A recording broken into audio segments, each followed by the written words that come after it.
జాతీయవాద జర్నలిజానికి అసలైన వేదిక నేషనలిస్ట్ హబ్ ని సబ్స్క్రైబ్ చేసుకోండి. నోటిఫికేషన్స్ కోసం బెల్ ఐకాన్ పై క్లిక్ చేయండి.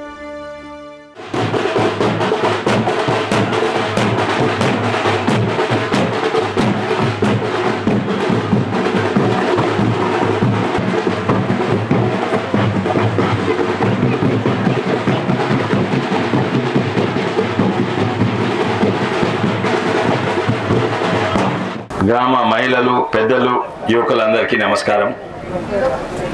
ఈరోజు వచ్చింది, ఎన్నోసార్లు వచ్చినా కానీ ఈరోజు వచ్చింది ఎన్నికల కొరకే. ఏ ఎన్నికలు? మోడీ ఎన్నికలు, పార్లమెంట్ ఎలక్షన్స్. అవి కూడా మీకు తెలుసు. ఏదో ఈడ రేవంత్ రెడ్డి, బట్టి విక్రమార్క, ఉత్తమ్ రెడ్డి, లేకుంటే కోమటిరెడ్డి వాళ్ళే కాదు, కేసీఆర్, కేటీఆర్ వాళ్ళ ఎలక్షన్స్ కావు. ఇది దేశంలో మోడీ ఎలక్షన్స్. భారతదేశం అయితే నిర్ణయం తీసుకున్నది, వచ్చే ఎన్నికలలో మోడీకే వస్తామని. మోడీయే ప్రధాని నిర్ణయం తీసుకున్నది.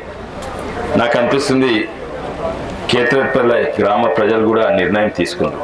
పోయినసారి ఎవరికేసినా కూడా ఈసారి అయితే మోడీ అంటారు. ఢిల్లీలో అక్కడంతా ఉత్తర భారతదేశంలో ఫిర్ ఏక్ బార్ మోడీ సర్కార్ అంటారు. ఇక్కడ మేము ఏమంటున్నాం, మనం మళ్ళోసారి మోడీ ప్రభుత్వం అంటున్నాం. వాళ్ళు హిందీలో అంటారు, మనం తెలుగులో అంటున్నాం అంతే. కానీ తెలంగాణ మొత్తము, చేవల మొత్తము, మన కేత్రేపల్లి దేశం అంతా కూడా నిర్ణయం తీసుకుంది. ఎందుకంటే మోడీకి అడ్డు ఎవరు లేరు. మోడీకి అడ్డు ఎవరు? మోడీకి పోటీ ఎవరున్నారు? ఒక ఆయన ఉండే, ఆయన నియోజకవర్గం ఇడిచిపెట్టి పారిపోయింది, కేరళకు పారిపోయింది ఉన్నొక్కడు. అయితే ఎందుకంటున్నట్టే మోడీ మీద నమ్మకం.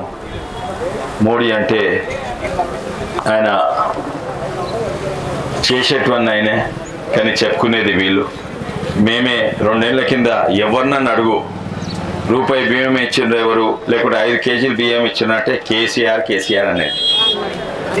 అన్నీ నేనే చేసిన అనేది. రూపాయి బియ్యం నేనే మద్దతు ధర ఇచ్చిన రైతులకు, నేనే యూరియా బస్తాలు, స్థిరమైన యూరియా బస్తాలు 200 రూపాయలు నేనే ఇచ్చిన. అట్లనే ఈ రోడ్లు నేనే వేసిన, లైట్ బుగ్గలు నేనే పెట్టిన, అన్నీ నేనే. ఇప్పుడు అందరికి తెలుసు బియ్యం ఇచ్చినట్టు ఎవరంటే మోడీ అని ప్రతి ఒక్కరు అంటున్నారు, తెలిసిపోయింది. చెప్పుకునేదైనా చేసేదైనా చెప్పుకునేది వీళ్ళు. సొమ్ముంది సోకోండి. నీళ్ళ పరిస్థితి ఎట్లుంది? నీళ్ళ పరిస్థితి నెలసంది కరువు ఉన్నది. తాగునీరు సాగునీరు కాదు, తాగునీరు ఈ నెలసంది కరువు ఉందా? ఏమైంది? పైప్ లేషన్ టాకీలు కట్టి నీళ్ళు లేవు. వారం రోజులు అక్కడ నీళ్ళు. ఇప్పుడు ట్యాంకీలలో వస్తున్నా నీళ్ళు? ట్యాంకీలలో ఎక్కడి నుంచి? ఏ బోర్ల నుంచి? అవతల బోర్ల నుంచి టాకీల నల్లాలు వస్తలేవు.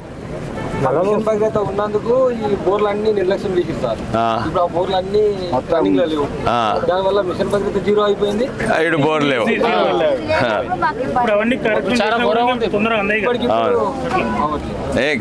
కరెంట్ కోతలు మొదలైనవి, నీళ్ళ కరువు మొదలైనవి. కాంగ్రెస్ ప్రభుత్వం మొదలైంది, కథం కూడా అయితే బోర్లన్నీ ఎండిపోయినాయి సార్. బోర్లు ఎండిపోలేదు, అవి మెయింటైన్ చేయలేదు, మెయింటైన్ లేదు. పంటలు పోతున్నాయి కదా. ఎవరైనా వరి పెట్టిండ్రా ఈ కాలంలో? దానికి నీళ్ళు, వరి పెడితే నీళ్ళు ఉంటాయి. సగం ఎండిపోయిందా? వరి ఎండిపోయింది నీళ్ళు లేక. వాళ్ళ పంట నష్టం ఏం లేదు. అచ్చా, వరికి మద్దతు ధర పెంచుతా అన్నాడు, 500 రూపాయలు పెంచుండా? కౌలు రైతులు ఉన్నాయి. మీరు కౌలు రైతులా? మీ భూమి? మీ భూమే. 15,000 రూపాయలు ఇస్తా అన్నాడు. ఏంది రైతు బంధు?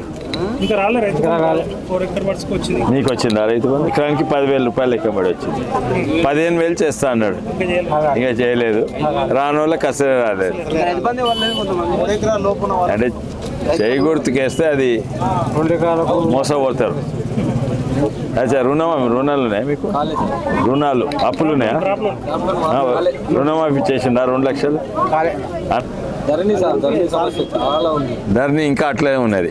ఎట్లుంది? మీకు వస్తుందా? మీరు భూమి ఉందా మీకు? ఎంత వస్తుంది? ఆ మొత్తమే కట్ అయింది మాది. అవునా?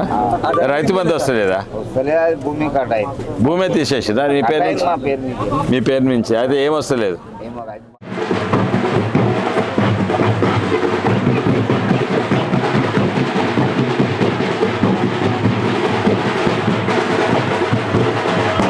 ఈ వీడియో మీకు నచ్చినట్టయితే లైక్ చేయండి, 10 మందికి షేర్ చేయండి. అలాగే కామెంట్ల రూపంలో మీ అభిప్రాయాలను మాతో పంచుకోండి. Nationalist hub group of channels ను సబ్స్క్రైబ్ చేసుకుని తెలుగునాట జాతీయవాద జర్నలిజాన్ని ప్రోత్సహించండి. ఈ వీడియో కింద ఉన్న బెల్ ఐకాన్ పై క్లిక్ చేయడం మర్చిపోవద్దు.